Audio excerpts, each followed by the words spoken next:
ಸದ್ಯ ರಾಜ್ಯದಾದ್ಯಂತ ಎಸ್ಪೆಷಲಿ ಬೆಂಗಳೂರಿನಲ್ಲಿ ಚರ್ಚೆ ಆಗ್ತಾ ಇರೋದು ಒಂದೇ ಒಂದು ವಿಚಾರ. ಅದು ಏನಂತಂದ್ರೆ, ಈ ಬಾಂಗ್ಲಾದೇಶದಿಂದ ಅಕ್ರಮ ವಲಸಿಗರು ಬೆಂಗಳೂರಿಗೆ ಹೇಗೆ ಬರ್ತಾ ಇದ್ದಾರೆ, ಬಾಂಗ್ಲಾದೇಶ್ ಟು ಬೆಂಗಳೂರು ಇವರು ಹೆಂಗೆ ನುಗ್ಗುತ್ತಾ ಇದ್ದಾರೆ, ಇದು ಈಗ ಸದ್ಯಕ್ಕಿನ ಪ್ರಶ್ನೆ. ಬೆಂಗಳೂರಿನ ಗಲ್ಲಿ ಗಲ್ಲಿಯಲ್ಲೂ ಅಕ್ರಮ ಬಾಂಗ್ಲಾದೇಶಿಯರೇ ಇರೋದು. ಗಲ್ಲಿ ಗಲ್ಲಿಯಲ್ಲೂ ಎಲ್ಲೋದ್ರೂ ಒಂದಿಬ್ರು ಆದ್ರೂ ಸಿಕ್ಕೇ ಸಿಗ್ತಾರೆ ನಿಮ್ಗೆ. ಅವ್ರನ್ನ ಮಾತಾಡಿಸಿ, ನೀವು ಸಂಶಯ ಬಂದ್ರೆ ಎಲ್ಲಿಯವರು ನೀವು ಅಂತ ಬಾಂಗ್ಲಾ ಅಂತಾರವ್ರು. ಲಾಲ್ಬಾಗ್ ಹೋಗಿ, ಲಾಲ್ಬಾಗಲ್ಲಂತೂ ನಿಮ್ಗೆ ಹೆಚ್ಚಿಗೆ ಬಾಂಗ್ಲಾದೇಶದವರೇ ಸಿಗೋದು. ವೀಕೆಂಡ್ ಅಲ್ಲಿ ವೀಕ್ ಡೇ ಅಲ್ಲಿ ಯಾವಾಗ ನೋಡಿದ್ರು ಓಡಾಡ್ತಿರ್ತಾರೆ. ಅವ್ರನ್ನ ಹೋಗಿ ನೀವು ಯಾವ ಊರವರು ಅಂತ ಕೇಳಿದ್ರೆ ಬಾಂಗ್ಲಾದೇಶ ಅಂತಾರೆ. ಅವ್ರು ಎಲ್ಲಿಂದ ಬರ್ತಾರೆ, ಇವರು ಹೆಂಗ್ ಬರ್ತಾರೆ? ಬರ್ಮಾ ಬಾಂಗ್ಲಾದೇಶದಿಂದ ನುಸುಳುತ್ತಿದ್ದಾರೆ ಈ ಕ್ರಿಮಿಗಳು. ಮ್ಯಾನ್ಮಾರ್ನಿಂದ ಬಾಂಗ್ಲಾದೇಶಕ್ಕೆ ರೋಹಿಂಗ್ಯಾಗಳು ನಿರಂತರವಾಗಿ ವಲಸೆ ಬರ್ತಾನೆ ಇದ್ದಾರೆ. ಅವ್ರನ್ನ ತಡೆಯುವಂತ ಕೆಲಸ ಆಗಬೇಕು. ಬಾಂಗ್ಲಾದೇಶದಿಂದ ನೇರವಾಗಿ ಭಾರತಕ್ಕೆ ಬರ್ತಿದ್ದಾರೆ ಈ ಎಲ್ಲ ನುಸುಳುಕೋರರು. 2017ರ ಹಿಂಸಾಚಾರದ ಬಳಿಕ ಈ ನುಸುಳುಕೋರರು ಈ ಕಡೆ ನುಗ್ಗೋದು ಹೆಚ್ಚಾಯಿತು. ಇವರ ಹಾವಳಿನೂ ಹೆಚ್ಚಾಗೋಯ್ತು. ಭಾರತಕ್ಕೆ ನುಸುಳೋದಕ್ಕೆ ಬಾಂಗ್ಲಾದೇಶರಿಂದ ಕಳ್ಳದಾರಿ ಪತ್ತೆಯಾಗಿದೆ. ಇದಕ್ಕೊಂದು ಸಮಸ್ಯೆನೂ ಇದೆ. ಅಷ್ಟು ಹೇಗೆ ಇವರು ಗಡಿ ಪಾರು ಮಾಡಿಕೊಂಡು ಈಸಿಯಾಗಿ ನಮ್ಮ ದೇಶದೊಳಗೆ ಎಂಟ್ರಿ ಕೊಟ್ಬಿಡ್ತಾರೆ ಅನ್ನುವಂತಹ ಸಂಶಯ ನಿಮ್ಮನ್ನ ಕಾಡ್ತಾ ಇರಬಹುದು. ಬಿಎಸ್ಎಫ್ನ ಯೋಧರು ಪಾಳಿ ಬದಲಿಸುವ ಸಂದರ್ಭದಲ್ಲಿ ಅಕ್ರಮವಾಗಿ ಇವರು ಪ್ರವೇಶ ಪಡೀತಾರೆ. ಇಲ್ಲಿ ಕೆಲವರು ಯಾವ ರೀತಿ ಇವರನ್ನ ಪಾರು ಮಾಡ್ತಾರೆ ಅಂತಂದ್ರೆ, ದುಡ್ಡು ಆ ಕಡೆ ಆ ಪಶ್ಚಿಮ ಬಂಗಾಳದ ಗಡಿಯುದ್ದಕ್ಕೂ ಇಂಥ ದಂಧೆ ಮಾಡೋರೇ ಇರೋದಲ್ಲಿ. ಒಂದು 10-20 ಸಾವಿರ ಕೊಟ್ಬಿಟ್ರೆ ಆರಾಮಾಗಿ ಈ ಕಡೆ ಕರ್ಕೊಂಡ್ಬಿಡ್ತಾರೆ. ಆ ಕಡೆ ಏಜೆಂಟ್ರು ಅಷ್ಟೇ, ಅವನು ಒಂದಿಷ್ಟು ದುಡ್ಡು ತಗೋತಾನೆ, ಇವ್ರನ್ನ ಕಳಿಸ್ಕೊಡ್ತಾನೆ. ಆಮೇಲೆ ಯಾಕೆ ಇಲ್ಲಿ ಗಡಿಯಲ್ಲಿ ಅಷ್ಟೊಂದು ಸ್ಟ್ರಿಕ್ಟ್ ಇಲ್ಲ, ಗಡಿ ಗುರುತಿಸೋದು, ಅಲ್ಲಿ ಬೇಲಿ ಹಾಕೋದು ಯಾಕೆ ಆಗ್ತಿಲ್ಲ ಅಂತಂದ್ರೆ, ನದಿ ಮತ್ತು ಸುರಂಗ ಮಾರ್ಗದ ಮೂಲಕ ಇವರು ಭಾರತಕ್ಕೆ ಆಗಮಿಸ್ತಾ ಇದ್ದಾರಲ್ಲ. ಪಶ್ಚಿಮ ಬಂಗಾಳದಲ್ಲಿ ಗಡಿ ರಕ್ಷಣೆ ಒಂದು ದೊಡ್ಡದಾದಂತ ಸವಾಲಾಗಿದೆ. ಇದಕ್ಕೆ ಕಾರಣ ಆ ಗಡಿ ಒಂದೋ ಗ್ರಾಮಕ್ಕೆ ಮುಗಿಯುತ್ತೆ, ಇಲ್ಲ ಒಂದು ನದಿಗೆ ಮುಗಿಯುತ್ತೆ. ಅಲ್ಲಿ ಹೆಂಗ್ ಬೇಲಿ ಹಾಕಕ್ಕಾಗತ್ತೆ, ಅಲ್ಲಿ ಹೆಂಗೆ ಊರಿಗೇನೆ ಸ್ಟಾಪ್ ಮಾಡಕ್ಕಾಗತ್ತೆ, ಇದು ಪ್ರಶ್ನೆ. ಪಶ್ಚಿಮ ಬಂಗಾಳದಲ್ಲಿ 2217 ಕಿಲೋಮೀಟರ್ ಇಲ್ವೇ ಇಲ್ಲ ಗಡಿ ಬೇಲಿ. 2000 ಕಿಲೋಮೀಟರ್ಗೆ ಗಡಿ ಬೇಲಿನೇ ಇಲ್ಲ. ಕಾರಣ ಈಗ ಹೇಳ್ತಿದ್ನಲ್ಲ, ನದಿಗಳು, ಗ್ರಾಮಗಳು, ಅವೇ ಅಲ್ಲಿ ಗಡಿ. ಅಲ್ಲಿ ನೀವು ಬೇಲಿ ನಿರ್ಮಾಣ ಮಾಡೋದಕ್ಕೆ ಹೇಗೆ ಸಾಧ್ಯ? ಕಷ್ಟ ಆಗುತ್ತೆ. ಹಿಂಗಾಗಿ ಈ 2000 ಕಿಲೋಮೀಟರ್ ಯಾವ ಮೂಲೆಯಿಂದ ಬರ್ತಾರೆ ಹೆಂಗ್ ಗೊತ್ತಾಗುತ್ತೆ? ಅಲ್ಲಿನ ಸರ್ಕಾರಗಳು ಇದ್ರ ಬಗ್ಗೆ ಕ್ರಮ ವಹಿಸಬೇಕು. ಗಡಿ ಪ್ರದೇಶದಲ್ಲಿ ಭೂಮಿ ಹಸ್ತಾಂತರ ಕಾರ್ಯ ವಿಳಂಬವಾಗ್ತಾ ಇದೆ. ರಾಜ್ಯ ಮತ್ತು ಕೇಂದ್ರ ಸರ್ಕಾರಗಳ ನಡುವಿನ ಭಿನ್ನಾಭಿಪ್ರಾಯದ ಲಾಭವನ್ನ ಅವರು ಪಡಿತಾ ಇದ್ದಾರೆ. ಮಮತಾ ಬ್ಯಾನರ್ಜಿಯ ಕೃಪಾ ಕಟಾಕ್ಷ.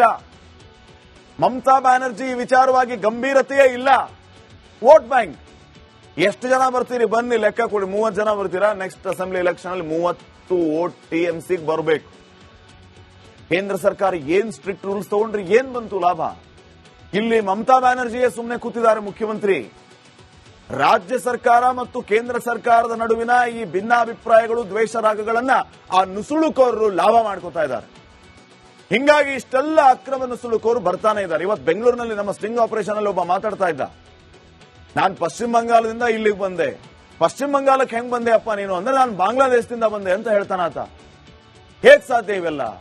ಇದು ಸದ್ಯಕ್ಕಿನ ಪ್ರಶ್ನೆಯಾಗಿದೆ. ಇವುಗಳನ್ನ ಕೂಡಲೇ ತಡೆಯುವಂತ ಕೆಲಸ ಆಗ್ಬೇಕು. ನೆಕ್ಸ್ಟ್, ಇನ್ನ ಅಕ್ರಮ ವಾಸಿಗಳಿಗೂ ಕೂಡ ಆಧಾರ್ ಕಾರ್ಡ್ ಕೊಡ್ತಾ ಇರುವಂತದ್ದನ್ನು ಕೂಡ ನಾವಿಲ್ಲಿ ಗಮನಿಸಬೇಕಾಗುತ್ತೆ. ಬಾಂಗ್ಲಾದೇಶದ ನುಸುಳುಕೋರರಿಗೆ ಐಡಿ ಕಾರ್ಡ್ಗಳು ಸಿಗ್ತಾ ಇದೆ. ಆಧಾರ್ ಕಾರ್ಡ್ ಶ್ರೀಸಾಮಾನ್ಯನ ಅಧಿಕಾರ ಅಂತ ಕೇಂದ್ರ ಹೇಳಿದೆ. ಆದ್ರೆ ಇಲ್ಲಿ ಎಂತೆಂತವರಿಗೆ ಐಡಿ ಕಾರ್ಡ್, ಆಧಾರ್ ಕಾರ್ಡ್ ಸಿಗ್ತಾ ಇದೆ. ಬಾಂಗ್ಲಾದೇಶದಿಂದ ನೇರವಾಗಿ ಪಶ್ಚಿಮ ಬಂಗಾಳಕ್ಕೆ ಇವರು ವಲಸೆ ಬರ್ತಾರೆ. ಪಶ್ಚಿಮ ಬಂಗಾಳದಲ್ಲಿ ನುಸುಳುಕೋರರಿಗೆ ಎಲ್ಲಾ ರೀತಿಯ ಸೌಕರ್ಯ. ಅದೇ ವಿಚಾರವನ್ನ ನಾನು ಇಷ್ಟೊತ್ತಿನವರೆಗೆ ಯಾವ ರೀತಿ ಪ್ರಸ್ತಾಪ ಮಾಡ್ತಿದ್ದೆ ಅಂತಂದ್ರೆ, ಅಲ್ಲಿ ಬಂದವರಿಗೆ ವೋಟರ್ ಐಡಿ ಕೊಡ್ತಾರೆ, ಆಧಾರ್ ಕಾರ್ಡ್ ಕೊಡ್ತಾರೆ, LPG ಕಾರ್ಡ್ ಮಾಡಿಕೊಡ್ತಾರೆ. ಇನ್ನೇನ್ ಬೇಕು ಅವ್ರಿಗೆ? ಬಾಂಗ್ಲಾದೇಶದಲ್ಲಿ ಇರೋದೆಲ್ಲ ಅವರು ಈ ಕಡೆ ಬಂದ್ಬಿಡ್ತಾರೆ. ಹಿಂಗ್ ಬಂದವರು ನಮ್ಮ ದೇಶಕ್ಕೆ ಎಷ್ಟು ಹೊರೆ ಆಗ್ತಿದ್ದಾರೆ, ಎಷ್ಟು ಸಮಸ್ಯೆಗಳನ್ನ ಮಾಡ್ತಾ ಇದ್ದಾರೆ. ನಮ್ಮ ದೇಶದ ಒಳಗಡೆ ಅಕ್ರಮವಾಗಿ ನುಗ್ಗಿ ನಮ್ಮ ದೇಶದ ವಿರುದ್ಧವೇ ಕುತಂತ್ರಗಳನ್ನ ಮಾಡ್ತಾರೆ. ಅಲ್ಲಿ ನಮ್ಮ ಹಿಂದೂಗಳು ಪಾಪ ಹಾಡ ಹಗಲೇ ಸಾಯ್ತಿದ್ದಾರೆ. ಪಶ್ಚಿಮ ಬಂಗಾಳದಲ್ಲಿ ಏಜೆಂಟ್ಸ್ ಭೇಟಿ ಮಾಡಿದ್ರೆ ಸಾಕು, ಎಲ್ಲವನ್ನ ಸರಳ ಮಾಡಿಕೊಡ್ತಾರೆ ಅವರು. ಆಧಾರ್ ಕಾರ್ಡ್ ಸೇರಿದಂತೆ ಎಲ್ಲ ವ್ಯವಸ್ಥೆ. ಬೆಂಗಳೂರಿನಲ್ಲೂ ಕೂಡ ನುಸುಳುಕೋರರಿಗೆ ನಕಲಿ ಐಡಿಗಳನ್ನ ಕೊಡ್ತಾ ಇದ್ದಾರೆ. ಇದು ದೇಶದ್ರೋಹದ ಕೆಲಸ. ಇದು ಇಂಥ ಅಕ್ರಮ ವಲಸಿಗರಿಗೆ ನೀವು ನಮ್ಮಲ್ಲಿ ಇದ್ದುಕೊಂಡು ನಮ್ಮವರೇ ಐಡಿ ಕಾರ್ಡ್ ಆಧಾರ್ ಕಾರ್ಡ್ ಮಾಡಿ ಕೊಡ್ತಿದ್ದೀರಲ್ಲ, ನೀವು ದೇಶದ್ರೋಹದ ಕೆಲಸವನ್ನೇ ಮಾಡ್ತಾ ಇದ್ದೀರಿ. ಬೆಂಗಳೂರಿನಲ್ಲೂ ಕೂಡ ಧನದಾಸೆಯ ಬ್ರೋಕರ್ಸ್ ಇದ್ದಾರೆ. ಈ ಕಡೆ ನೀವು ಆನೇಕಲ್ ಎಲೆಕ್ಟ್ರಾನಿಕ್ ಸಿಟಿ ಆ ಕಡೆ ಹೋಗ್ಬಿಟ್ರಿ ಅಂದ್ರೆ ಏನು ತಲೆ ಕೆಡಿಸ್ಕೊಳ್ಳೋದು ಬೇಡ. ಅಣ್ಣ, ನನಗೊಂದು ಆಧಾರ್ ಕಾರ್ಡ್ ಬೇಕು. ಎಷ್ಟು ದುಡ್ಡು ಕೊಡ್ತಾರೆ? ಅವನ ಹೆಸರಲ್ಲಿ ಒಂದು ಆಧಾರ್ ಕಾರ್ಡ್ ರೆಡಿ. ಬಹಳ ಗಂಭೀರವಾದಂತಹ ವಿಚಾರಗಳಿವು. ಯಾವನೋ ಬಾಂಗ್ಲಾದೇಶದಿಂದ ಬಂದವನಿಗೆ ನಮ್ಮ ಬೆಂಗಳೂರಿನ ಅಡ್ರೆಸ್ ಅಲ್ಲಿ ಆಧಾರ್ ಕಾರ್ಡ್ ಸಿಗುತ್ತೆ ಅಂತಂದ್ರೆ ಏನ್ ಕತೆ ಇದು? ನುಸುಳುಕೋರರಿಗಾಗಿ ಖಾಲಿ ಜಾಗ, ಶೆಡ್ಡು ಎಲ್ಲ ಸಿದ್ಧವಾಗುತ್ತೆ. ಇವರಿಗೆ ದುಡ್ಡು ಕೊಟ್ರೆ ಸಾಕು, ನಕಲಿ ID card ready, shed ready. Shed ಆದ್ಮೇಲೆ ಬ್ಲಾಕ್ ಇಟ್ಟಂಗಿಂದ ಒಂದು ಮನೆ, ಅದನ್ನ ಒಡೆದು ಹಾಕಿದ ಮೇಲೆ ಒಂದು ಐಷಾರಾಮಿ ಮನೆ. ಕೋಗಿಲು ಲೇಔಟ್ನವರೆಲ್ಲ ಹೋಗ್ತಿದಾರಲ್ಲ ಈಗ ಹಂಗೆ. ಬೆಂಗಳೂರಿನ ಹೊರ ವಲಯದಲ್ಲಿ ನುಸುಳುಕೋರರ ಅಡ್ಡೆನೇ ಇದೆ. ಒಂದು ರೌಂಡ್ ಹೋಗಿ ಬನ್ನಿ, ನೀವು ಎಷ್ಟು ಜನ ಸೇರ್ಕೊಂಡಿದ್ದಾರೆ. ಇವ್ರನ್ನೆಲ್ಲ ಆಚೆ ಹಾಕುವಂತ ಕೆಲಸ ಆಗ್ಬೇಕಾಗಿದೆ.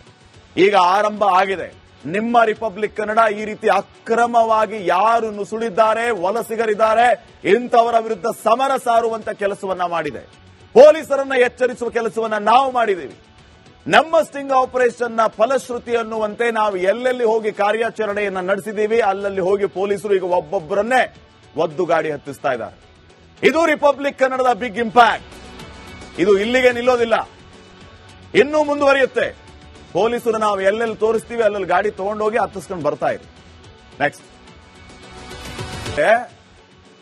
ಏನು ತಲೆ ಕೆಡಿಸ್ಕೊಳ್ಳೋದು ಬೇಡ. ಅಣ್ಣ, ನನಗೊಂದು ಆಧಾರ್ ಕಾರ್ಡ್ ಬೇಕು. ಎಷ್ಟು ದುಡ್ಡು ಕೊಡ್ತಾರೆ? ಅವನ ಹೆಸರಲ್ಲಿ ಒಂದು ಆಧಾರ್ ಕಾರ್ಡ್ ರೆಡಿ. ಬಹಳ ಗಂಭೀರವಾದಂತಹ ವಿಚಾರಗಳಿವು. ಯಾವನೋ ಬಾಂಗ್ಲಾದೇಶದಿಂದ ಬಂದವನಿಗೆ ನಮ್ಮ ಬೆಂಗಳೂರಿನ ಅಡ್ರೆಸ್ ಅಲ್ಲಿ ಆಧಾರ್ ಕಾರ್ಡ್ ಸಿಗುತ್ತೆ ಅಂತಂದ್ರೆ ಏನ್ ಕತೆ ಇದು? ನುಸುಳುಕೋರರಿಗಾಗಿ ಖಾಲಿ ಜಾಗ, ಶೆಡ್ಡು ಎಲ್ಲ ಸಿದ್ಧವಾಗುತ್ತೆ. ಇವರಿಗೆ ದುಡ್ಡು ಕೊಟ್ರೆ ಸಾಕು, ನಕಲಿ ID card ready, shed ready. Shed ಆದ್ಮೇಲೆ ಬ್ಲಾಕ್ ಇಟ್ಟಂಗಿಂದ ಒಂದು ಮನೆ, ಅದನ್ನು ಒಡೆದು ಹಾಕಿದ ಮೇಲೆ ಒಂದು ಐಷಾರಾಮಿ ಮನೆ. ಕೋಗಿಲು ಲೇಔಟ್ನವರೆಲ್ಲ ಹೋಗ್ತಿದಾರಲ್ಲ ಈಗ ಹಂಗೆ.